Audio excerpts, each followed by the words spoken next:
Let's start with the obvious one. If somehow you're watching Pluribus without ever having seen the show that brought creator Vince Gilligan and the lead actress Ray Seahorn together, then you absolutely should rectify that. Better Call Saul and Pluribus don't have a ton of plot or genre similarities, but they're both products of one of the best TV creators of all time. And you'll get to see Seahorn tear up the screen in a performance that definitely should have won her Emmy Awards, especially in the final season. I love you too. But so what?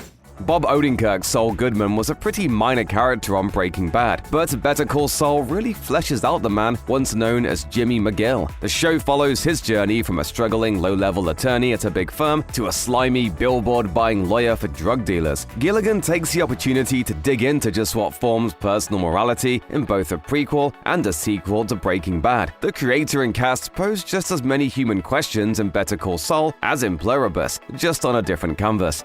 You've already got Apple TV Plus if you're watching Pluribus, so if you haven't seen the critically hailed show that made the streamer the place to go for genre-bending prestige dramedies, it'll be easy to do it. Severance has a lot in common with Pluribus in that it explores real difficulties of modern life, but turns things up to 11 with a sci-fi twist. While Pluribus digs into feelings of unhappiness and detachment from the world at large, Severance is about the dehumanizing effects of work. Certain employees at a mysterious cult-like megacorporation, Lumen, undergo a surgical procedure that literally separates their work and home lives into two different people. Someone's outie lives at home, but during work hours, a whole different consciousness, the innie, is at the office.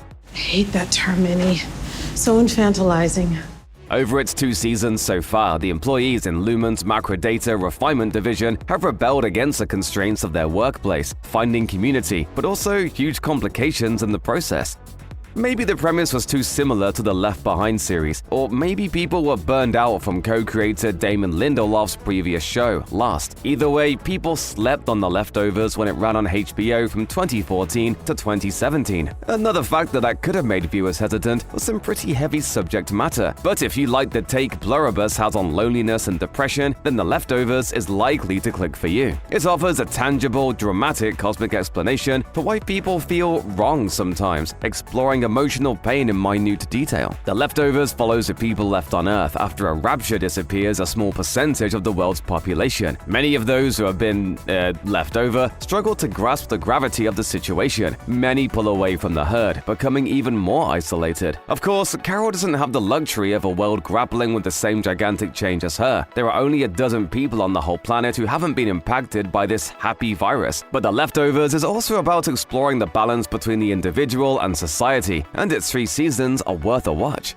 If the comedic parts of Pluribus are what you're really into, then we've got a hidden gem for you. Miracle Workers ran for 4 seasons on TBS, starting in 2019, and stayed well under the radar the whole time, despite starring the delightfully talented trio of Daniel Radcliffe, Steve Buscemi, and Geraldine Viswanathan. Thankfully, it's streaming on Hulu. Pluribus definitely has some laughs, but Miracle Workers is nothing but. It's a straight-up comedic satire. Each of the 4 seasons of Miracle Workers is quite different. It's an anthology show that keeps the same actors but tells a different tale by creator Simon Rich each season, kind of like a comedic American Horror Story. In the first, the series goes big by focusing on God, played by Buscemi, and his many angelic workers who make the world go round. The show's version of God is no perfect being. He's a strange, underachieving black sheep in a cosmic family of higher beings. God must be able to read. And yet, if he can't, it would explain a lot.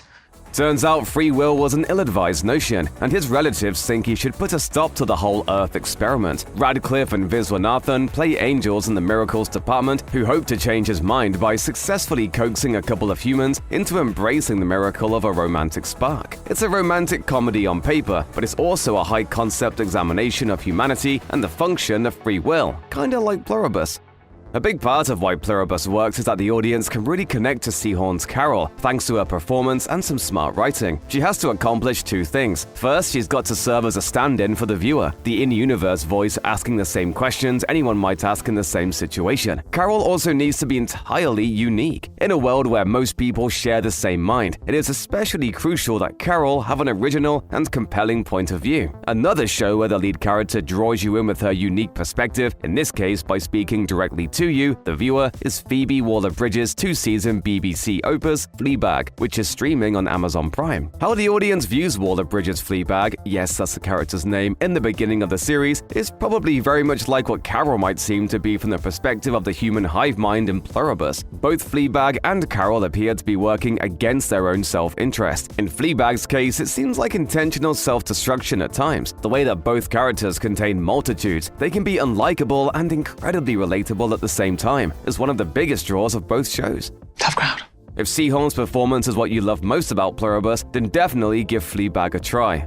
The 2010s were packed with mostly forgettable high-concept shows about characters who suddenly find themselves with special powers or weird connections. Blame Heroes, maybe. But a few of the shows in that subgenre were unfairly overlooked. One of them was Lana and Lily Wachowski's Sense8, which got 2 seasons on Netflix starting in 2015. The show follows 8 main characters from different parts of the world: an actor in Mexico, a criminal in Germany, an executive in South Korea, and so on. They suddenly find themselves linked physically, and they react to becoming part of this far-reaching cluster in different ways. But they all agree that it's a gift, coming to understand themselves and the world far more clearly thanks to the influence of the other sensates. They can even make use of each other's skills and abilities from halfway across the world. Sense8 leaves room to celebrate each character's individuality though. They're all unique parts of a bigger whole rather than cogs in an unseeable machine, which makes it an interesting comparison to the premise of Pluribus. Hey, Damon Lindelof again. That guy never met a wild concept he couldn't make a TV show out of, and the wildest might just be Mrs. Davis, the Peacock original he co-created with Big Bang Theory writer Tara Hernandez. Put on a helmet, it's a ride. The title character is an AI that's been credited with helping humanity by preventing war and famine. It's apparently named after Lindelof's second-grade teacher, who inspired parts of the show. But the protagonist, a nun named Simone, played by Betty Gilpin, hates Mrs. Davis and blames it for the disappearance of her father. She works to dismantle the AI before it can take over the world entirely, and Simone gets a chance to end Mrs. Davis and her influence when her rebellious former boyfriend Preston comes back into her life. We're just scratching the surface here. She routinely meets with Jesus, referred to as Jay, who is her husband, because she's a nun. Why did you become a nun, Simone? Because I fell in love with you. There's an insane hands-on a hard-body contest with a sword instead of a car. It's all nuts. But beyond the craziness, Simone feels like a woman standing against a brainwashed horde of people. Mrs. Davis and Pluribus are vastly different tonally, but fans of one will undoubtedly get a kick out of the other. Plenty of books, TV shows, and movies speak pretty directly about the state of the world today and its many, many problems. But lots more take a more abstract approach and point towards some overarching societal problem without directly being about the real world. It's a way to poetically make a point about a real-world issue without having to get into the nuances of reality. Take Hulu's Paradise, for example, which finished its first season earlier this year and has already been renewed for a second. It's kind of about climate change and kind of about how we'll never escape political machinations. It does away with a lot of the exposition, at least at first, and simply starts with a post-apocalyptic society living under a mountain in Colorado in the aftermath of an extinction-level event. The central mystery involves Sterling K. Brown's Secret Service agent Xavier Collins investigating the assassination of the president. So if you're looking for something that pokes at real-world issues like Pluribus explores the way social media and AI seem to be ripping away humanity and individuality without directly doing that, Paradise does just that. It gets into the political arena without actually featuring real-world political figures and adds some sci-fi flavor to boot.